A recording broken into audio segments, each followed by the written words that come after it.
saya berbicara di sini bahwa jawaban dari Pak Budi ini sepertinya cukup berasumsi, Pak ya.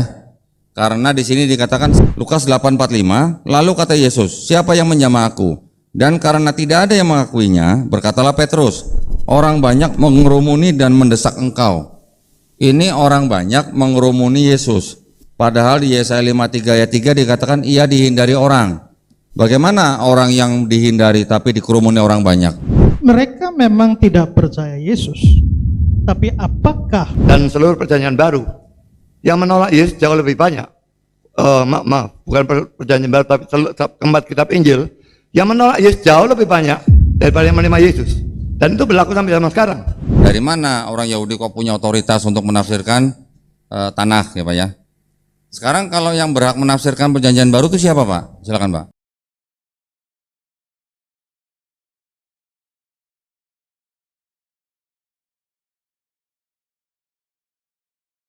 Beberapa kalimat di dalam Yesaya 53 itu memang menjadi poin yang krusial, dalam arti pihak Kristen mengklaim bahwa kalimat-kalimat yang ada di dalam Yesaya 53 itu menubuatkan tentang Yesus.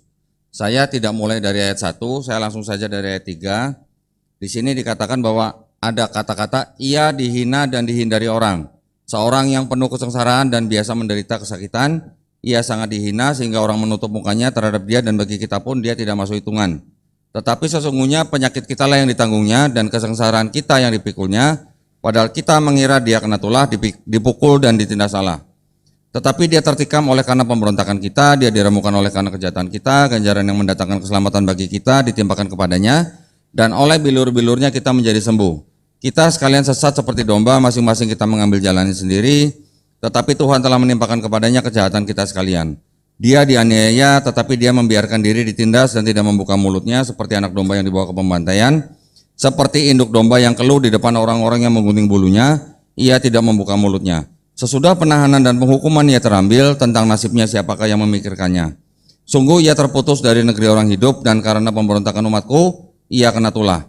Orang menempatkan kuburnya di antara orang-orang fasik, dan dalam matinya, ia ada di antara penjahat-penjahat, sekalipun ia tidak berbuat kekerasan dan tipu, tidak ada di dalam mulutnya. Baik, saya mungkin stop sampai di sini dulu, sampai ayat 9, nanti kita akan lanjutkan lagi paparan saya selanjutnya. Tetapi waktu berikutnya akan saya serahkan kepada tim Kristen. Di sini saya memperlihatkan ada beberapa kalimat yang diberi tanda merah ya, putih dengan outline merah. Di sini tulisan-tulisan ini yang saya anggap sebagai klaim daripada Kristen, kalimat-kalimat ini yang dianggap sebagai gambaran nubuat untuk Yesus Kristus. Untuk itu saya ingin bertanya kepada tim Kristen, apakah yang saya sampaikan di sini di luar daripada Yesaya 52? Kenapa Pak? Oh enggak kelihatan. Mungkin ininya bisa agak sini. Penonton bisa kebaca ya? Hah? Bisa ya? Mungkin yang ini kurang ke sini kali. Ya. Ininya, tolong ini.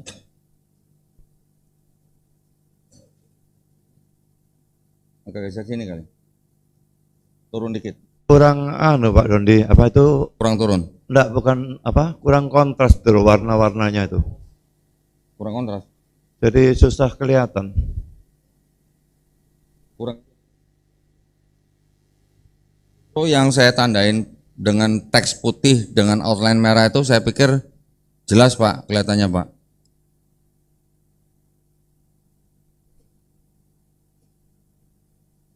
Agak sini itu kurang turun. Itu siapa Joko, mana Joko? Suruh bantuin. Ya. Yang di belakang sana mungkin juga kelihatan. Jadi kita bisa menampilkan dua layar sekaligus gitu Pak. Baik, nah untuk berikutnya saya ingin memberikan waktu kepada tim Kristen untuk saya bertanya, apakah betul kalimat-kalimat yang saya beri tanda dengan warna putih dan outline merah ini adalah ayat-ayat yang memang diklaim sebagai indikasi nubuat untuk Yesus Kristus? Ya, yang pertama itu. Yang kedua, di dalam menilai atau menafsirkan Yesaya 53 ini, apakah Kristen menafsirkan setiap ayat itu dari ayat 53 ayat 1 sampai 53 ayat 12 itu semuanya kiasan atau semuanya literal gitu Pak? Paham ya Pak ya maksud saya? Baik, kalau begitu waktu ingin saya berikan kepada tim Pak Budi Asali dan Pak Esra Soru. Silakan Pak.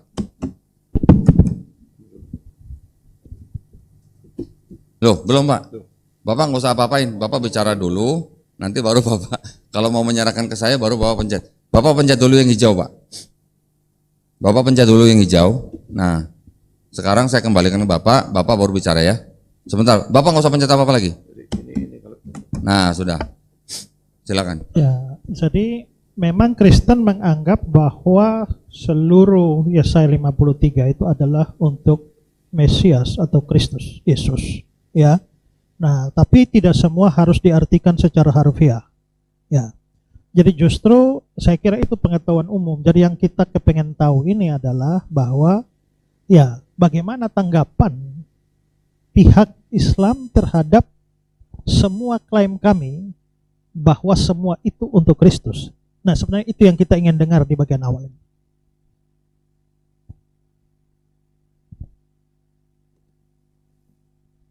Baik, justru kami ingin lebih mengetahui dari sisi Kristen, klaim ini klaim Mesias yang mana Pak? Apakah Mesias ini Mesias Yesus atau Mesias yang belum datang gitu? Nah itu yang justru kita harus dengar dari Bapak-Bapak, dari Kristen, kenapa Yesaya 53 ini untuk Mesias terkhusus Yesus Kristus gitu. Ya, itu yang kita ingin dengar Pak. Silakan Pak. Ya, kami percaya itu untuk Mesias atau Yesus yang sudah datang 2000 tahun lalu. Yang hijau Pak. Nah, oke. Berarti semuanya ini untuk Yesus. Baik, saya akan mulai dengan sebenarnya gini ya.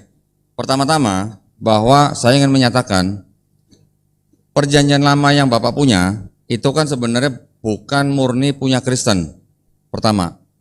Yang kedua, bahwa perjanjian lama Bapak itu kan berasal dari kitab Septuaginta yang diterjemahkan dari kitab Tanakh, ya, di mana penafsiran orang Kristen terhadap kitab Septuaginta itu kan berbeda dengan penafsiran ya orang Yahudi terhadap Tanakh, gitu ya. Tanakh yang ditulis dalam bahasa Ibrani diterjemahkan menjadi kitab Septuaginta dalam bahasa Yunani. Nah, sekarang sebenarnya ini agak lucu karena yang berdebat ini Kristen dan Islam nih. Harusnya kalau berdebat tentang kitab perjanjian lama itu kan harusnya kan orang Yahudi dengan orang Kristen. Jadi seolah-olah kami ini sekarang seperti mewakilin Yahudi gitu Pak. Ya, nggak apa-apa ya Pak ya. Sekalian ini buat edukasi juga gitu ya. Nah, baik kalau begitu saya akan mulai. Jika Yesaya 53 diklaim oleh Kristen bahwa itu untuk Yesus Kristus, maka akan ada beberapa ayat yang saya ambil dari perjanjian baru yang tidak cocok dengan klaim Kristen itu sendiri, gitu Pak. Saya ambil contoh. Oh ya, sebentar. Nah, dari Yesaya 53 ayat 3, ia dihina dan dihindari orang. Benarkah Yesus dihina dan dihindari orang selama hidupnya? Kalau kita lihat Lukas 4 ayat 14 sampai 15, dikatakan bahwa dalam kuasa Roh kembalilah Yesus ke Galilea dan tersiarlah kabar tentang dia di seluruh daerah itu. Sementara itu ia mengajar di rumah-rumah ibadat di situ dan semua orang memuji dia. Nah, kalau dia dihina dan dihindari orang, di sini dikatakan untuk Yesus Kristus, bagaimana ceritanya? Di Lukas 4 ayat 14-15, semua orang memuji dia. Nah, silakan, saya ingin mendengar penjelasan dari pihak Bapak. Silakan bicara Pak, jangan bicara. Dalam perjanjian baru memang seolah-olah yang ikut Yesus banyak, seperti pada waktu dia melipat gandakan 5 roti dan 2 ikan, itu ada 5.000, itu hanya laki-lakinya saja. 5.000. Ya, hanya laki-lakinya saja. Tapi mereka itu hanya orang yang ikut-ikutan saja ya, dan itu tidak bisa dianggap sebagai pengikut Kristus. Karena itu terjadi dalam Yohanes pasal 6 kan. Pada akhir pasal 6 hilang semua yang 5.000, sisa 12 murid dan itu pun satu pengkhianat. Jadi tidak benar kalau dikatakan banyak orang yang ikut dia. Sampai 3,5 tahun pelayanan Yesus hanya sangat sedikit orang yang ikut dia. Petrus pada hari Pentakosta berkhotbah, sekali khotbah dia obatkan 3.000 orang, dan itu jauh lebih banyak dari pelayanan Yesus yang selama 3,5 tahun. Jadi dalam umum maka teks ini benar. Nah itu yang di Lukas itu gimana Pak? Semua orang memuji dia itu berarti kan tidak sama dengan menghina dan dihindari gitu Pak. Silakan Pak. Iya, makanya memuji itu kan ada banyak orang Kristen juga pergi ke gereja memuji Tuhan, tapi hatinya tidak sungguh-sungguh percaya, dan dia tetap bukan pengikut Kristus. Jadi maksud Bapak semua orang yang memuji itu semuanya orang munafik ya Pak ya? Pura-pura memuji tapi sebenarnya dia menghina Yesus gitu. Maksudnya gitu Pak? Bukan maksudnya menghina ya.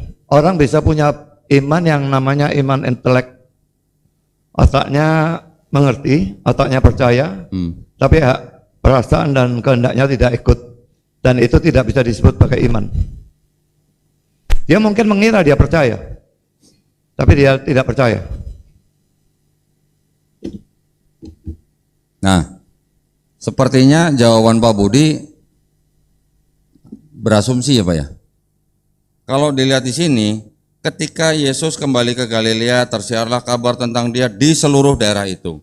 Sementara ia mengajar di rumah ibadat itu, semua orang memuji dia. Apakah Pak Budi mau mengatakan bahwa semua orang yang memuji dia itu sebenarnya sedang menghina Yesus, Pak? Silakan. Tidak semua, tapi maksudnya semua memuji dia itu pasti tidak semua betul-betul memuji dia.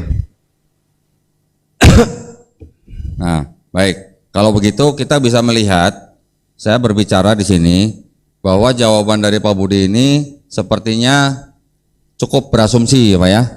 Karena di sini dikatakan semua memuji dia. Semua memuji dia ini sungguh sangat bertolak belakang jika dikatakan ia dihina dan dihindari orang. Kalau orang menghindari dia, tidak akan mungkin orang datang untuk memuji dia. Oke, ini hanya statement saya saja. Jadi di sini ini adalah indikasi pertama bahwa Yesaya 53 ayat 3 tidak sesuai dengan apa yang diceritakan di dalam Perjanjian Baru, khususnya di dalam Lukas 4 ayat 14 sampai 15. Yang kedua, Lukas 8 ayat 19, Ibu dan saudara-saudara Yesus, sebentar, di stop dulu nih. Sebentar, di stop dulu Pak. Stop dulu silakan. Silakan Pak. Oke, silakan Pak. Pakai mic Pak. Tes. Kalau misalnya pada poin itu kan disimpulkan kan, lalu Pak Dondi kan mau lanjut. Tapi kalau saya mau menyela dulu, itu bagaimana? Nanti setelah Pak Dondi memberikan waktu. Tapi itu kan sudah mau masuk ke poin berikut kan. Selanjutnya, padahal saya masih mau jawab yang pertama. Harusnya Pak Budi Asali memberikan kepada Pak Esra gitu. Nah, karena saya mau menanggapi setelah Pak Budi. Betul. Soalnya membuat saya kan kesimpulan. belum tahu kalau Pak Dondi bakal menyimpulkan. Gini. Oke, baik. Saya mau tanggapi Silakan. kesimpulan. Gini Pak, mungkin gini. Saya tadi kan sudah menyimpulkan dan saya sudah masuk ke poin berikutnya. Nah, saya mau tanggapi Bapak kesimpulan catat dulu. Iya. Nanti ketika saya menyerahkan waktu ke Bapak, silakan Bapak sanggah lagi. Oke. Ya. Ini bertanya aja. Ya. Baik. Sekarang terima kasih. saya biar pakai waktu saya dulu. Ketika saya menyerahkan, Bapak boleh catat apa yang mau disanggah. Nanti Bapak juga boleh sanggah poin berikutnya. Ya Pak ya? Oke, next ya. Oke. Siap, lanjutkan. Baik, Silakan. poin berikutnya masih berkenaan dengan Yesaya 53 ayat 3. Di Lukas 8:19, ibu dan saudara-saudari Yesus datang kepadanya, tetapi mereka tidak dapat mencapai dia karena orang banyak. Lukas 8:45, lalu kata Yesus, siapa yang menjamah aku? Dan karena tidak ada yang mengakuinya, berkatalah Petrus, orang banyak mengerumuni dan mendesak engkau. Ini orang banyak mengerumuni Yesus. Padahal di Yesaya 53 ayat 3 dikatakan ia dihindari orang. Bagaimana orang yang dihindari tapi dikerumuni orang banyak? Bahkan sampai ada yang menjamah dia, Yesus merasakan sendiri. Jadi ini juga merupakan indikasi bahwa Yesaya 53 ayat 3 itu tidak sesuai untuk Yesus Kristus. Baik, sekarang saya kasih waktu kepada Pak Esra Soru untuk membantah. Saya tidak menerima kata asumsi itu ya. Saya tadi memberikan dasar ayatnya, sekalipun tidak saya bacakan dalam Yohanes pasal 6 yang 5.000 orang itu pada akhirnya tinggal cuma 12 orang. Kalau mau ditambahkan di dalam Kisah Rasul pasal 1 dan sebagainya itu pada hari Pentakosta itu cuma sekitar 120 orang kan. Jadi bukan asumsi itu. Jadi mayoritas orang yang ikut Yesus itu hanya ikut-ikutan sampai zaman sekarang.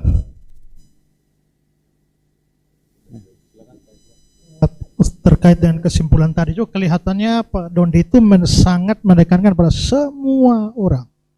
Pak, sorry, suaranya kurang kencang suaranya. Tes. Agak dekat. Ya, jadi kelihatannya Pak Dondi itu sangat menekankan tadi melihat apa yang dikatakan Yesaya 53 ayat 3 lalu dikontraskan dengan kata-kata semua orang memuji dia.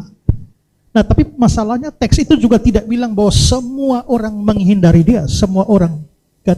Hanya dibilang ia dihina dan dihindari orang, tidak semua dalam pengertian mutlak. Ya. Dan kedua terkait dengan mujizat-mujizat, memang kita kembali di sini dalam konteks di mana beriman secara sungguh-sungguh ya. Kalau tadi seperti dikatakan Pak Budi bahwa ada banyak orang ngikut saja, tapi mungkin mereka beriman secara intelek. Tapi juga ingat banyak orang berbondong-bondong ikut dia karena mereka cari mujizat. Tapi mencari mujizat tidak harus berarti bahwa itu beriman secara sungguh-sungguh. Gitu. Saya tidak bisa lihat tulisan itu. Bapak ada yang mau ditampilkan? Tidak bisa. Bapak ada yang mau ditampilkan nggak? Presentasi? Enggak, maksud saya tidak bisa melihat, jadi bagaimana saya bisa menjawab gitu loh.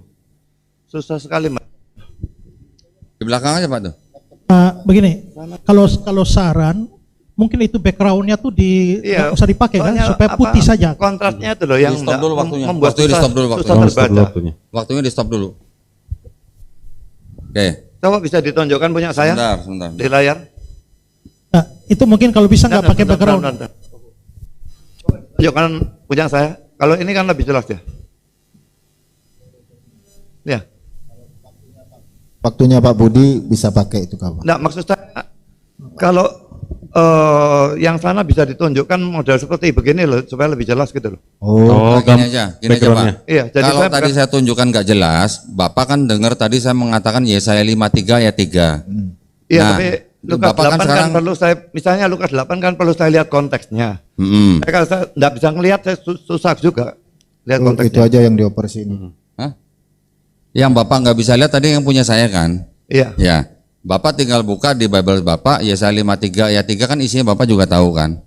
Ini saya masih bicara Yesaya 53 ayat 3 doang aja nih Pak. Belum. Iya, tapi Lukas 8, yang Lukas tadi yang saya enggak bisa lihat. Tadi saya sebutkan Lukas ayat ke 8:19, sebelumnya ada di Lukas 4, 14, 15. Nah, Bapak buka aja di sini. Lukas 4 ayat 14, 15.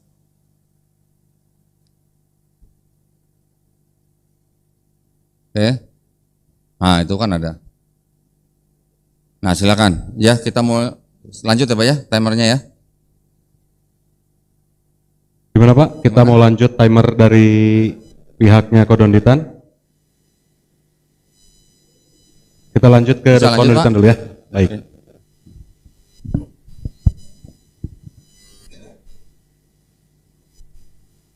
Enggak yang itu, yang Kristen yang mundur. Udah? Ya, silakan Pak Budi.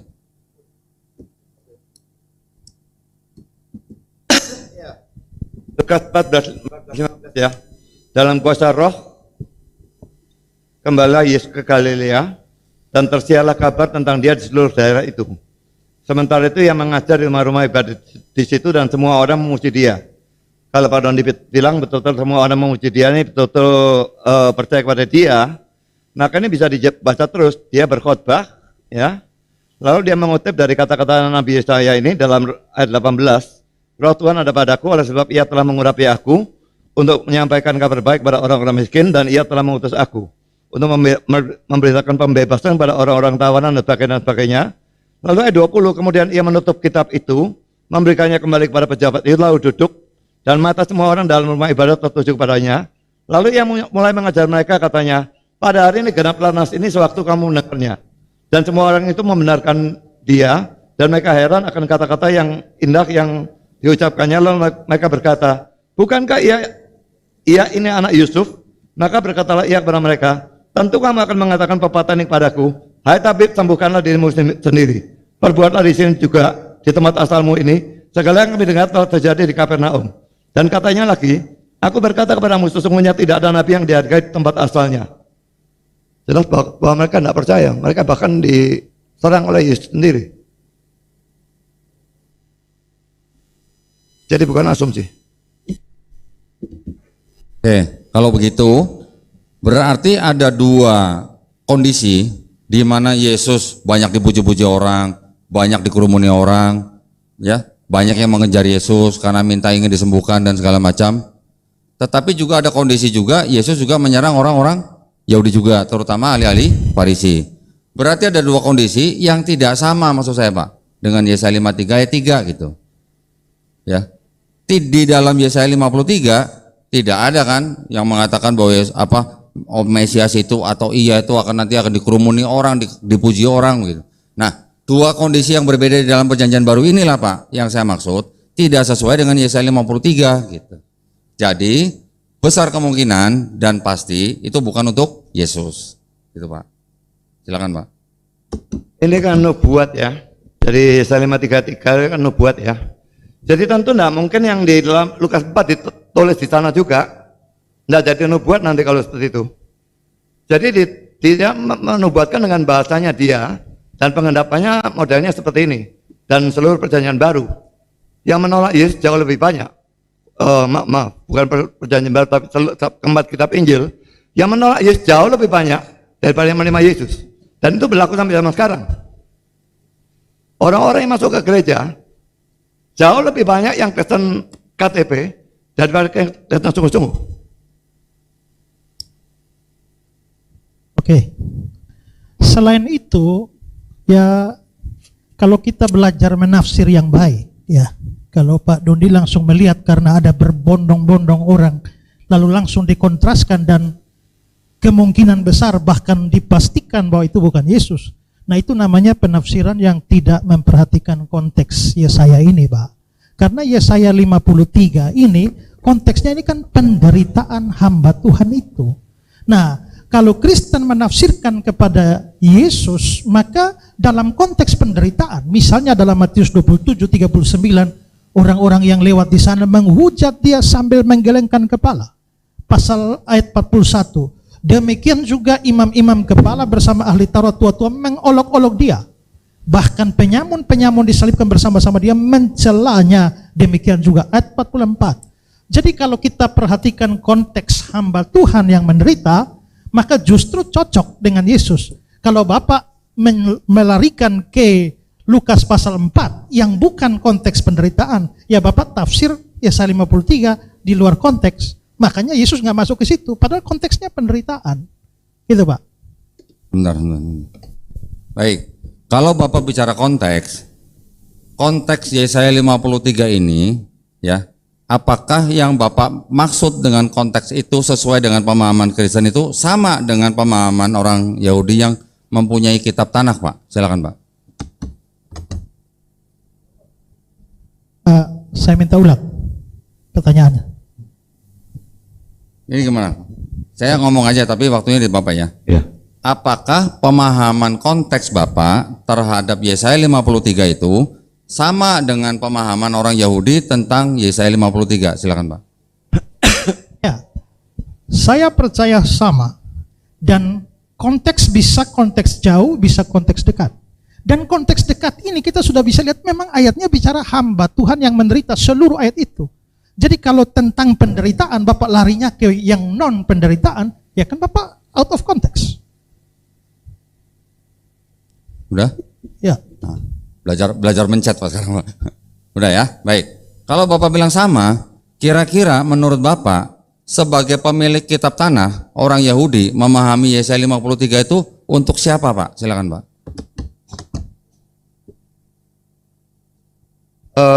Bukan urusan kami untuk memikirkan orang Yahudi memikirkan siapa. Kalau orang Yahudi itu orang yang tidak percaya.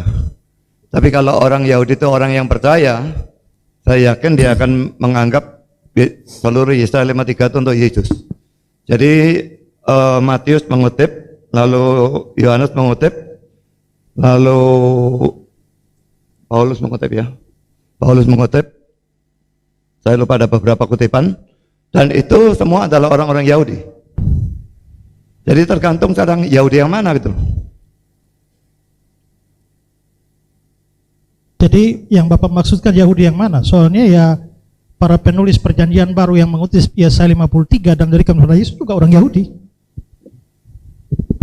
Dan kalau mereka pakai Yesaya 53, artinya orang Yahudi tertentu yang percaya itu memang mengaitkan Yesaya 53 dengan Yesus. Kalau Bapak cari orang Yahudi yang nggak percaya, ya, tapi artinya itu bukan seluruh orang Yahudi. Baik, yang saya maksud orang Yahudi adalah orang-orang Yahudi yang menyusun kitab Tanakh, Pak, yang disusun kira-kira tahun 450 sebelum Masehi, yang diterjemahkan menjadi kitab Septuaginta di abad ketiga kira-kira tahun 270 sebelum Masehi, yang diperintahkan oleh Raja Ptolemy II di Alexandria, Mesir, yang kemudian di abad kedua dan ketiga diresensi oleh bapak-bapak gereja Origen, Lucian, dan Hesisius, yang akhirnya menjadi perjanjian lama kitab Bapak. Itu yang saya maksud orang-orang Yahudi, Pak, bukan orang-orang Yahudi yang menerima Yesus sebagai Mesias yang untuk Yesus gitu. Silakan. Ya, saya percaya juga kalau kita bicara tentang orang-orang Yahudi secara umum, artinya itu mencakup ya siapa saja, termasuk para murid Yesus juga orang Yahudi. Tapi kalau Bapak bicara, saya tidak cukup dengar itu nama-nama yang Bapak kasih tahu tadi, tapi kalau kita bicara tentang scholar, para rabi-rabi Yahudi, maka saya percaya bahwa para rabi Yahudi itu percaya bahwa itu merujuk kepada Mesias. Ya.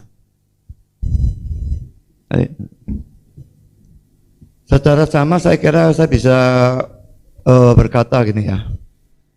Orang Indonesia tidak percaya Al-Quran, gitu ya. Lalu Pak Doni setuju apa enggak? Pasti Pak Doni juga bertanya, orang Indonesia yang mana? Loh, kami orang Indonesia. Kami tidak percaya Al-Quran. Tapi Pak Doni dan Pak Umar orang Indonesia juga. Dan kalian percaya Al-Quran. Jadi secara sama seperti itulah. Itu ilustrasinya. Udah? Saya tadi mengatakan bahwa orang-orang Yahudi yang saya maksud adalah orang-orang yang menyusun Tanakh, Pak. Kitab ini, Pak. Ini. Kitab ini yang saya maksud, Pak. Kitab Tanakh ini. Kitab Tanakh ini kan bukan disusun oleh orang-orang Kristen. Ini disusun oleh orang-orang Yahudi yang diterjemahkan menjadi kitab Septuaginta, Bapak.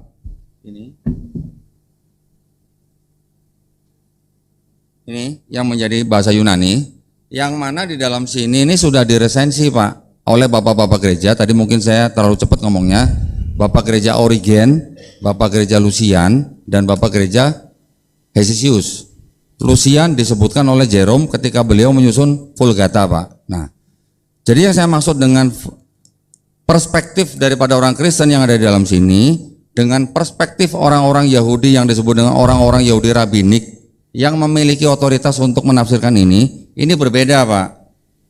Orang Yahudi Rabinik mengatakan bahwa Yesaya 53 yang ada di sini ini bukan untuk Yesus, tetapi untuk siapa? Saya katakan di sini untuk bangsa Israel.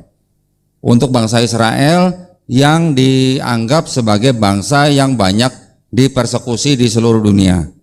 Sedangkan Bapak mengambil perspektif bahwa Yesaya 53 itu untuk Yesus karena Bapak sudah melihat dari sini. Nanti kita akan melihat satu-satu. Kita ini kan sampai jam 10 malam nih. Mudah-mudahan nanti kita bisa melihat satu-satu penerjemahan yang tidak sama, Pak, antara Tanakh ini dengan Septuaginta. Gitu ya. Jadi di sini kita sebelum masuk lebih lanjut, kalau Bapak tadi mengatakan orang Indonesia tidak percaya Quran, Bapak kurang menyebutkan. Bapak harus menyebutkannya orang-orang Indonesia yang Muslim, gitu, Pak.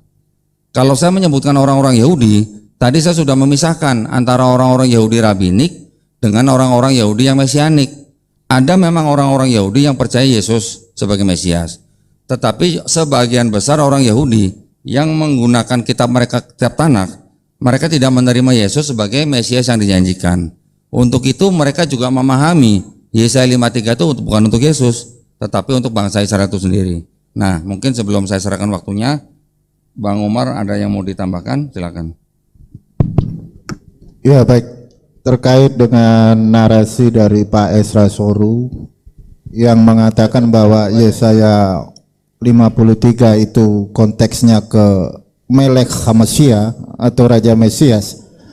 Itu apa ya, akrobat teologi yang dilakukan oleh Pak Esra Soru. Karena di situ berbicara tentang hamba Tuhan yang menderita. Jadi gini, saya akan ajarkan sedikit tentang konsep Masiah di dalam perspektif Judaism. Ide gagasan Masiah itu ada dua. Ada Masiah ben Yosef dan juga ada Masiah ben David. Jadi kalau Yesaya 53 yang sebenarnya narasi ini adalah syair, yang dimana itu full itu berbicara tentang konteks seperti yang Kodondi bilang secara jamak untuk bangsa Israel. Jadi kalau ini dikategorikan sebagai Melek Hamasya, terus yang jadi Mesiasnya siapa?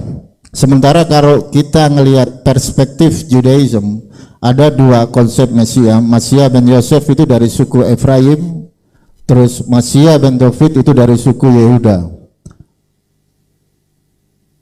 Nggak didengerin. Nggak didengerin. Nggak apa-apa. Soalnya Pencet yang hijau. Ya.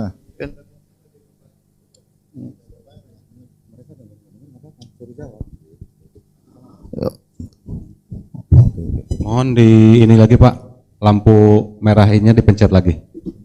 Sekali lagi, Yang hijau. hijau. Oke, terima kasih. Ya oke, saya lanjut lagi. Jadi kalau ngomongin Masiah ben Yosef, Masiah ben David dan ini dikaitkan dengan Yesaya 53, kita tahu Yesus itu dalam perspektif Kristen dia disebut sebagai Raja Mesias dari klan Yehuda. Sementara di sini berbicara tentang hamba Tuhan yang menderita. Kalau mengambil referensi dari Raja Mesias, harusnya Yesus itu Masiah ben Yosef dari suku Efraim. Karena kalau dalam perspektif Jew atau Judaism, yang saya bilang tadi ada dua perspektif. Masiah ben David, Masiah ben Yosef. Masiah ben Yosef itu identik dengan yang namanya politik. Kalau Masiah ben David itu udah nggak ada lagi perang. Dan kita tahu mulai Yesus dia lahir sampai dia naik ke surga, bangsa Israel yang ada hancur, antisemitisme yang paling parah tahun 70 Masehi, bait suci kedua atau bait Akmidas kedua itu hancur. Nah ini kalau saya bilang akrobat teologi yang dilakukan oleh kalangan kekristenan dengan menarasikan bahwa Yesaya 53 ini adalah konsep Melek Hamasya atau Raja Mesias, itu sangat fatal. Karena di sini berbicara tentang bangsa Israel dalam bentuk jamak. Kalau tunggal Yaakov, Yaakov itu dulu disebut sebagai Israel. Terus untuk yang kedua, untuk Pak Budi Asali. Pak Budi Asali membuat satu narasi bahwa mengambil kutipan. Di situ tertulis Roh Tuhan ada padaku dan aku mengurapi. Di situ Yesus sedang membaca kitab Nabi Yesayahu ketika Yeshua Hamasya masuk ke dalam bait Akmidas. Itu Yesus sedang membaca kitab Nabi Yesaya dan tidak ada satupun di dalam New Testament Yesus itu diurapi, nggak ada. Lanjut.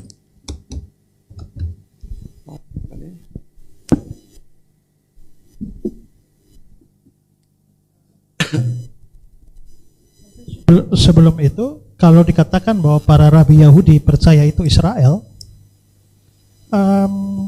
boleh tahu rabi Yahudi siapa yang mengatakan bahwa itu menunjuk pada Israel? Itu.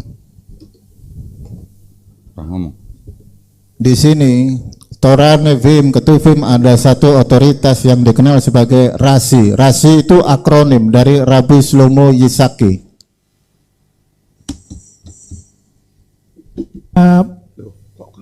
Gimana tuh? Rasi. Tolong dikembalikan. Rasi itu abad keberapa? Enggak, sana dulu mencet. Oke, Rasi itu salah satu otoritas Rabbinical Judaism. Jadi kalau berbicara tentang otoritas Rabbinical Judaism, saya ambil perspektif dari Pirkei Avot 1:1. Musi kibal Torah misine umsara Yosua lesekenim. Jadi ketika Musa menerima Torah dari Sinai diberikan kepada Yosua bin Nun, Yosua bin Nun diberikan kepada orang bijak diberikan kepada para nabi, para nabi diberikan kepada Knesset Agadola atau majelis besar. Jadi Rabbi Shlomo Yitzhak itu mengambil perspektif dari Moshe Rabbeinu. Makanya di dalam Judaism pengajaran ada dua, ada lisan, ada tertulis. Kalau masalah abad keberapa itu kan pengajaran turun-temurun Pak Isra. Jadi ketika Anda ngomongin Yesaya 53 itu untuk Raja Mesias, Anda harus introspeksi diri. Yesus itu dari suku Yehuda. Apakah Yesus menggenapi sebagai seorang Raja Mesias? Tidak ada satupun yang digenapi Yesus sebagai seorang Raja Mesias. Anda bisa cek. Dan Anda kalau mengambil referensi Yesaya 53 itu bentuk jamak.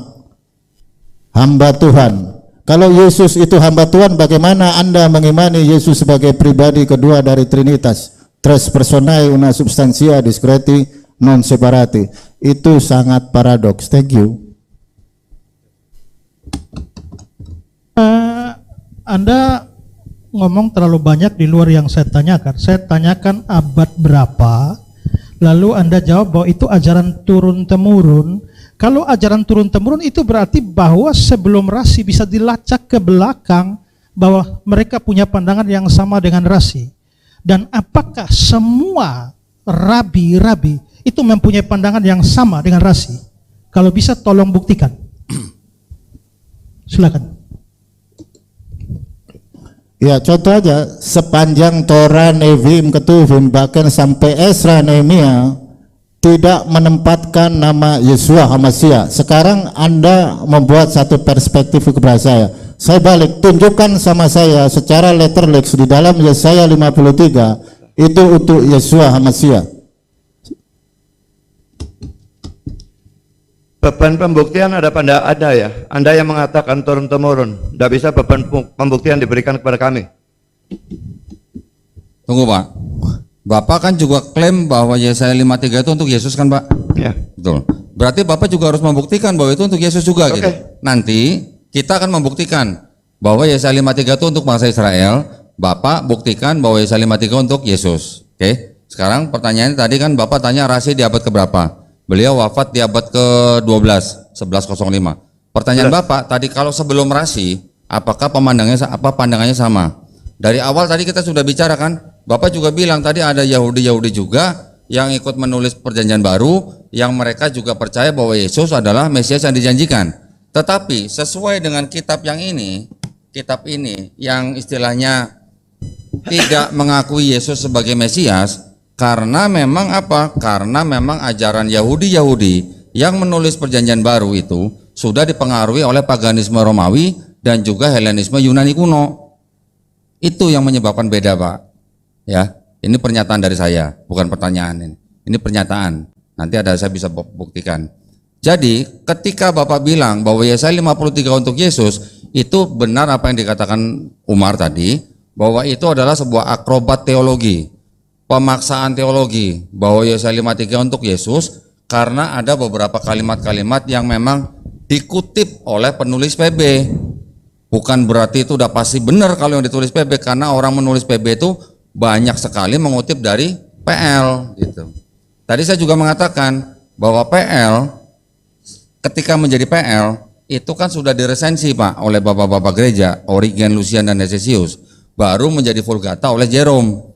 Nah, ketika sudah menjadi Vulgata, menjadi PL Bapak, baru ditafsirkan atau diklaim bahwa Yesaya 53 untuk Yesus. Tetapi saya mungkin tidak akan banyak berbicara tentang sejarah. Bapak nanti juga boleh buktikan. Kita akan lanjut aja ke poin yang tadi belum selesai, ya.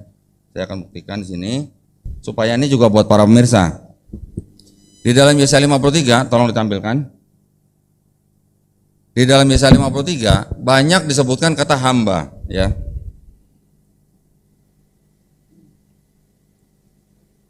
Sebentar. Ya, di sini yang disebut dengan hamba itu adalah bangsa Israel. Bangsa Israel itu sering disebut dengan hamba atau juga Yakub. Kita mundur ke belakang, Yesaya 41 ayat 8. Tetapi engkau, hai Israel, hambaku, hai Yakub. Yesaya 4:41. Tetapi sekarang dengarlah, hai Yakub, hambaku, dan hai Israel. Yesaya 44:21, ingatlah semuanya ini, hai Yakub, sepasal engkaulah hambaku, hai Israel. Yesaya 4:54, hambaku Yakub dan Israel. Yesaya 4:93, engkau adalah hambaku Israel. Kenapa tiba-tiba Kristen menganggap Yesaya 53 yang hamba yang menderita ini sebagai Yesus? Gitu. Nah ini yang perlu Bapak jelaskan. Gitu. Kalau Bapak di sini mau bilang atau Bapak berasumsi bahwa semua orang sudah tahu bahwa Kristen mengklaim bahwa itu untuk Yesus, di sini saya sedang membuka bahwa Yesaya 53 ini bukan untuk Yesus. Yang saya buka dari Yesaya 41 ayat 8 sampai Yesaya 49 ayat 3, ini baru pembukaan saja. Ya, nanti bukti-bukti yang otentik yang berasal dari Yahudi akan saya tunjukkan. Sekarang waktunya akan saya serahkan kepada Bapak, buktikan kepada saya bahwa kata-kata yang mirip di Yesaya 53 dengan kalimat-kalimat yang dikutip oleh penulis-penulis PB itu memang ada hubungan langsung. Silakan Pak. Pertama saya akan jawab tentang kata hambaku yang digunakan oleh Pak Donitan untuk berargumentasi ya. Kalau dalam kitab Yesaya, tolong ditunjukkan punya saya.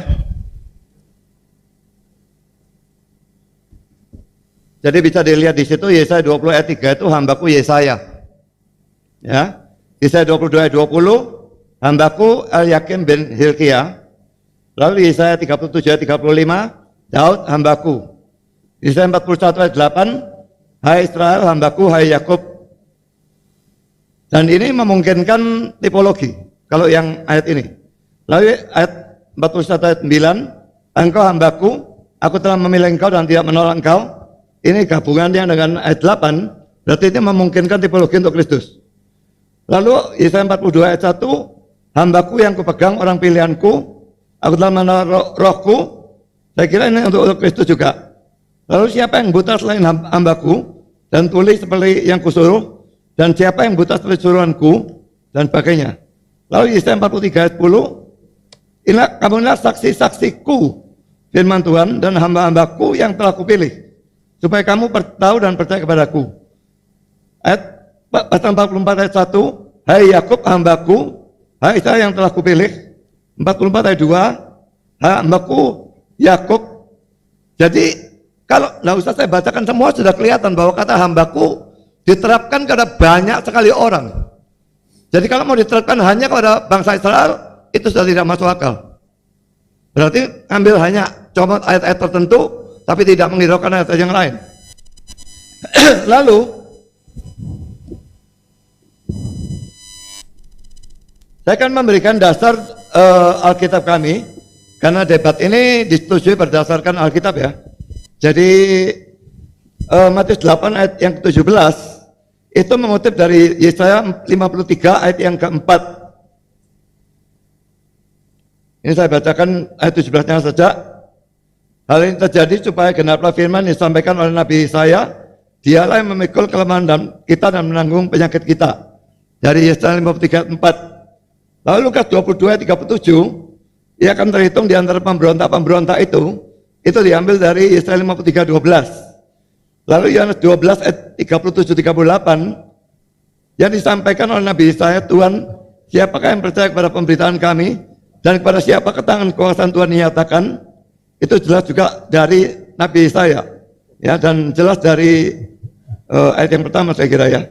Lalu Kisah Rasul 8, ini Filipus menginjili sida-sida itu dan menggunakan Kisah Rasul 8 ayat 27 dengan 35. Saya hanya tunjukkan itu kitab Nabi Yesaya, kitab Nabi Yesaya.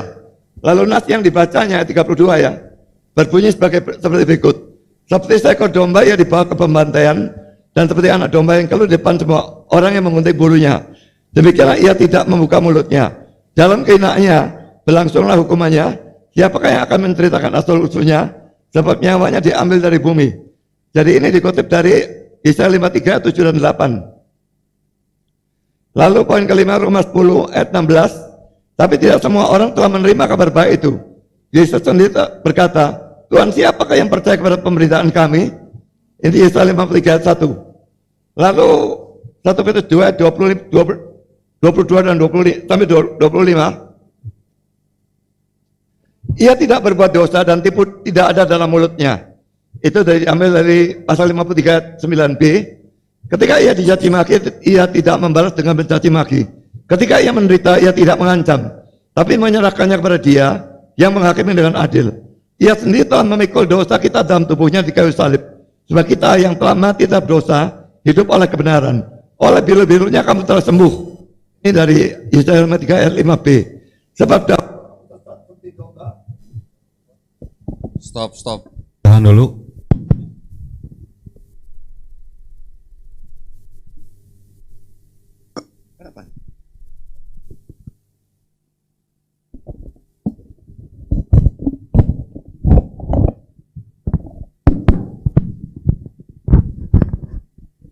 Satu. Oke, lanjut. Jadi ayat 25 ya. Sebab dahulu kamu sesat di domba, itu dari pasal 53 ayat 6a. Jadi jelas pengutipan dari Yesaya 53 dalam perjanjian baru itu banyak sekali dan semua mengarah kepada Yesus. Tidak ada satupun yang tidak.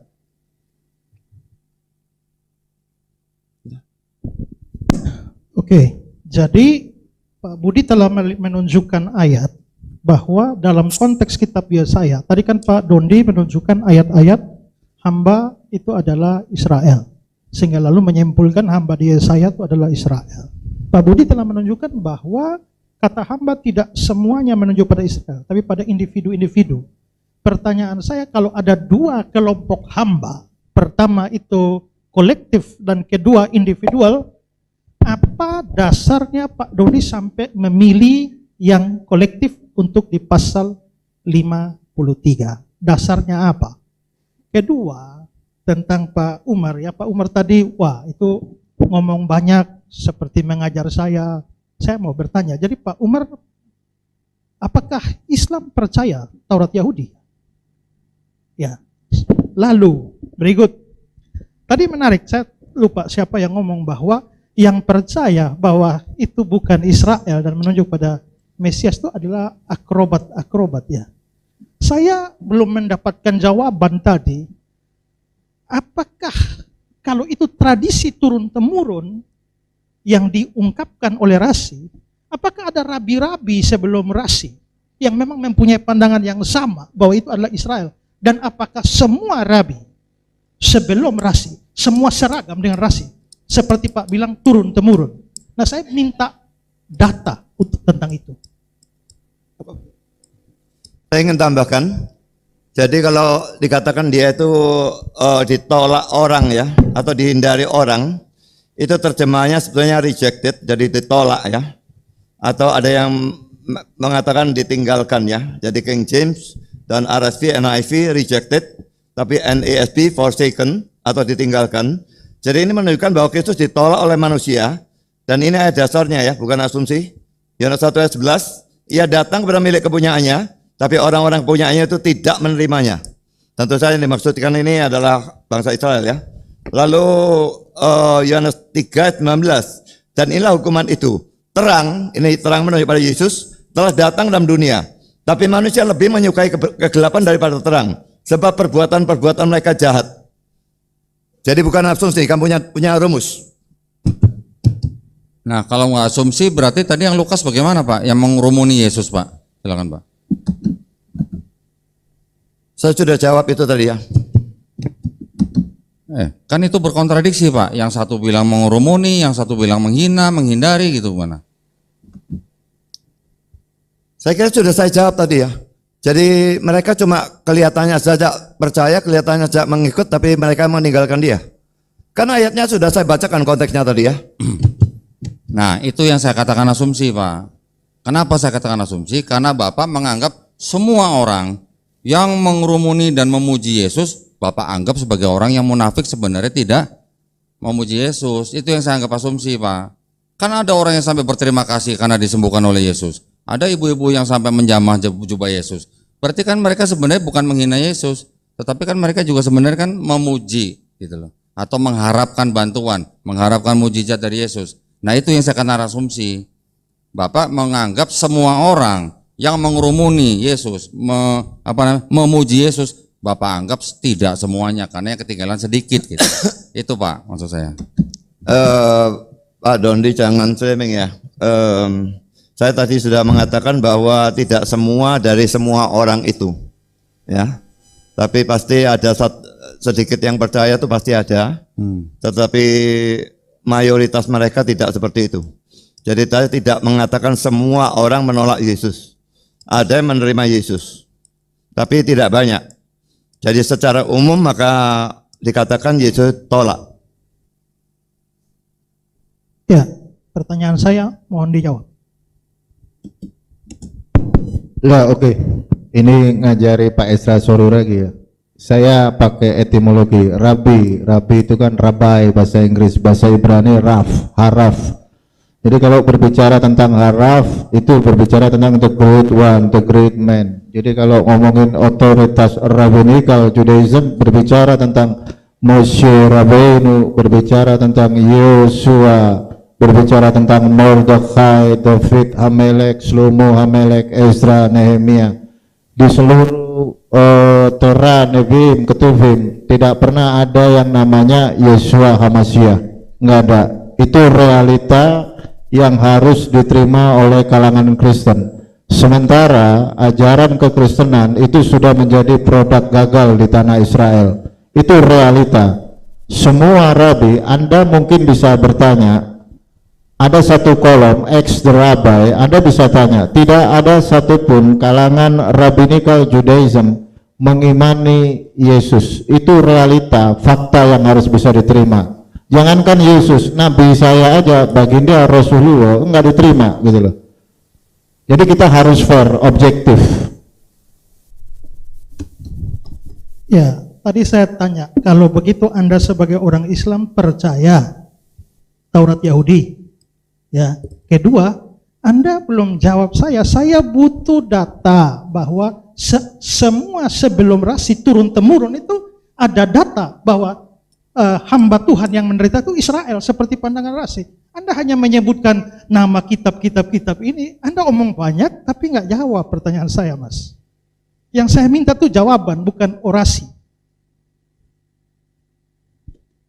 Ya, saya jawab, iya saya ngomong hamba Tuhan itu Israel.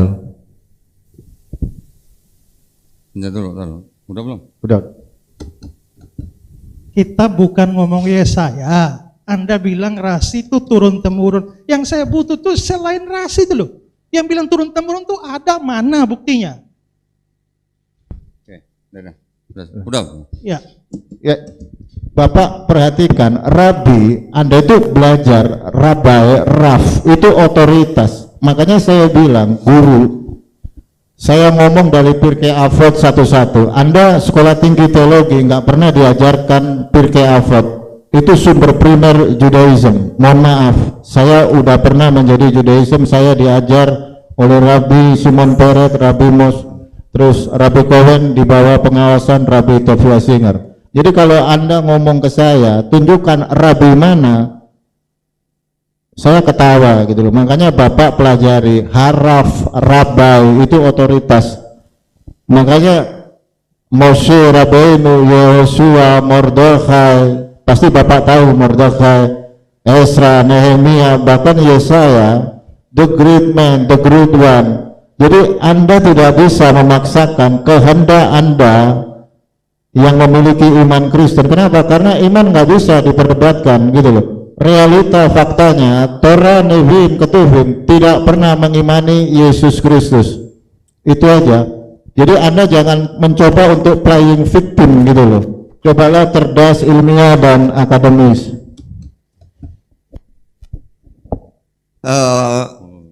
Sudah? Belum? Udah. Silakan. Sudah ya? Tadi juga Pak Donditon mengatakan bahwa orang-orang Yahudi punya otoritas untuk menafsirkan, dan saya sama sekali tidak menerima. Apa dasarnya orang-orang Yahudi itu punya otoritas untuk menafsirkan tanah? Tidak peduli tanah itu aslinya diberikan kepada mereka. Saya berikan contoh sekarang ya. Paulus itu menulis surat kepada jemaat di Roma. Itu orisinil ya. Orisinilnya tujuannya pada jemaat atau gereja di Roma. Apakah orang-orang gereja di Roma itu punya otoritas tertinggi untuk menafsirkan surat Roma? Itu omong kosong sama sekali. Jadi tidak peduli perjanjian lama itu memang pada awalnya ditujukan kepada bangsa Israel, tidak berarti bahwa rabi-rabi mereka itu punya otoritas tertinggi. Rabi-rabi mereka tidak percaya Yesus. Sudah pasti mereka tidak menafsirkan Yesaya 53 menuju pada Yesus, karena mereka tidak percaya pada Yesus. Tapi orang-orang Yahudi yang percaya, mereka pasti menunjukkan itu pada Yesus.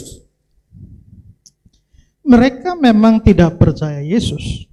Tapi apakah mereka memang mengatakan bahwa Yesaya 53 itu bukan untuk Mesias, tapi Israel? Nah, itu yang saya minta Anda kasih tunjuk. Anda kan mau omong bagaimana semua dengar, Anda tidak jawab pertanyaan saya. Ya. Nah, gini dah. Apa Anda punya dokumen-dokumen yang lebih tua? Kan tadi bilang Rasi abad 11. Sebelum abad 11 yang mempunyai pandangan yang sama dengan yang abad 11 itu. Kalau Anda punya, coba tunjukkan. Aku mau nambahin. Sudah. Saya ingin menambahkan ya. Kalau tadi dia tafsirkan bahwa hambaku itu bangsa Israel, saya ingin tahu bagaimana ditafsirkan dengan konteksnya. Karena kita tidak bisa menafsirkan ayat 3 lepas dari konteksnya. Pada ayat 4, 5, dan 6 mengatakan, tapi sesungguhnya penyakit kita lah yang ditanggungnya, dan kesengsaraan kita yang dipikulnya. Padahal kita mengira dia kena tulah, dipukul dan ditindas Allah. Tapi dia tertikam oleh karena pemberontakan kita, dia diremukkan oleh karena kejahatan kita, ganjaran yang mendatangkan keselamatan bagi kita, ditimpakan kepadanya, dan oleh bilu-bilunya kita menjadi sembuh. Kita sekalian sesat seperti domba, masing-masing kita mengambil jalan sendiri, tapi Tuhan telah menimpakan kepadanya kejahatan kita sekalian. Tolong dijelaskan bagaimana bangsa Israel bisa cocok dengan kata-kata ini. Tapi kalau Yesus untuk kata-kata ini memang cocok. Penyakit di sini penyakit rohani, dan ini adalah dosa. Dan dia memikul hukuman dosa kita di atas kayu salib. Dan itu menyebabkan dia menjadi Tuhan dan Juru Selamat kami. Jadi ini cocok sekali untuk Yesus, tapi tidak cocok sama sekali untuk bangsa Israel. Di mana mereka punya ditertikam oleh pemberontakan kita, seperti domba, lalu mengambil jalan Tuhan menimpakan kepada mereka. Di mana ada? Ini sama sekali tidak cocok dengan konteks. Silakan. Baik, ini topiknya sudah mulai melebar nih Pak ya. Ini tetap Yesaya 53 kan? Ya nggak apa-apa Pak, tenang aja Pak, tenang. Baik, saya akan coba tanggapi dulu. Tadi Umar mencoba menjelaskan kepada Pak Esra Soro tentang keotoritasan daripada Rabi. Saya juga tadi ingin menanggapi pertanyaan dari Pak Budi. Dari mana orang Yahudi kok punya otoritas untuk menafsirkan Tanakh ya Pak ya? Sekarang kalau yang berhak menafsirkan Perjanjian Baru itu siapa Pak? Silakan Pak. Protestan ini punya kebebasan penafsiran Pak ya. Jadi beda misalnya dengan Katolik yang di drop dari atas, atau saksi Yehova yang di drop dari atas. Kami tidak seperti itu. Jadi semua orang punya kebebasan penafsiran. Selama kami mempunyai ilmu penafsiran yang benar dan ditafsirkan secara benar, kami punya kebebasan penafsiran. Kalau gitu Protestan, Katolik, Ortodok, Ethiopia itu nafsir beda-beda gimana Pak? Silakan Pak. Tidak ada masalah, beda-beda. Terserah mau percaya mana. Oke. Kami tentu saja percaya kami yang benar. Dan kan tidak ada kecap nomor 2 kan. Udah. Nah, kalau Bapak bilang yang berhak menafsirkan Perjanjian Baru adalah Kristen, walaupun Bapak bilang masing-masing sektor bisa menafsirkan secara berbeda-beda, contoh seperti Bapak yang mengatakan ketika kita debat yang di Jogja itu Pak, yang menulis kitab Tanakh adalah Musa gitu kan, Bapak menggunakan Ibrani pasal 11 ayat 26. Ternyata yang dari ND menafsirkan itu bukan Musa Pak, tapi itu bukan, maksudnya bukan Musa sebagai Kristusnya itu diartikan sebagai bangsa Israel. Ya, waktu itu saya cuma belum tunjukkan aja. Jadi, memang yang berhak menafsirkan PB adalah orang-orang Kristen. Terserah orang Kristen itu mau pecah berapa denominasi. Tetapi yang berhak menafsirkan, contoh misalnya nih, yang berhak menafsirkan Quran siapa? Ya kalangan Islam juga. Yang berhak menafsirkan Tanakh siapa? Ya orang-orang Yahudi Pak yang menyusun ini gitu loh Pak. Maksud saya. Yang menjadi permasalahan kita nanti akan mengerucut siapa orang-orang Kristen yang menyusun ini. Nah, kan gitu lagi. Kembali lagi gitu loh Pak. Jadi kita harus kembali siapa yang menyusun ini, siapa yang berhak menafsirkan ini. Kalau yang menyusun ini bukan orang Kristen, kenapa orang Kristen klaim bahwa di sini ada untuk Yesus gitu loh. Itu yang menjadi permasalahan. Nah, Kristen menggunakan jembatan Pak untuk menafsirkan ini. Jembatannya apa? Ya ini. Ini jembatannya Kristen untuk menafsirkan apa ini. Itu? Septuaginta. Nah, itu kan? Karena yang meresensi ini juga orang-orang Kristen. yang tadi saya sebut, Origen, Lucian, Hesesius, Jerome gitu. Bahkan Irenaeus juga ikut-ikutan Yang gitu. menerjemahkan Septuaginta. Hah? Dan teruskan saya. Lah ini yang disebut dengan Septuaginta Pak, yang dalamnya bahasa Yunani. Gitu. Ini yang diterjemahkan dari sini, tetapi ini terjemahannya sudah tidak sesuai dengan ini. Nah, sekarang kalau kita mau coba, kita kembali ke permasalahan awalnya nih. Siapa yang berhak menafsirkan Tanakh, siapa yang berhak menafsirkan PB, siapa yang berhak menafsirkan Quran. Ketika kita kembali ke sini, kan kita harus menerima bahwa yang orang rabi-rabi ini yang mengatakan bahwa Yesaya 53 itu untuk bangsa Israel gitu loh. Kalau tadi Pak Esra meminta data, rabi-rabi siapa sebelum Rasi yang menafsirkan bahwa Yesaya 53 itu bukan untuk Yesus gitu Pak? Bapak pernah dengar Rabi Bukan. Maimonides? Yang saya minta Baik, sebentar. Sebentar. Ya. Karena semakin ramai, semakin asik, semakin banyak yang menyimak, nggak ada yang ngantuk. Alangkah baiknya kita untuk break sejenak, ya.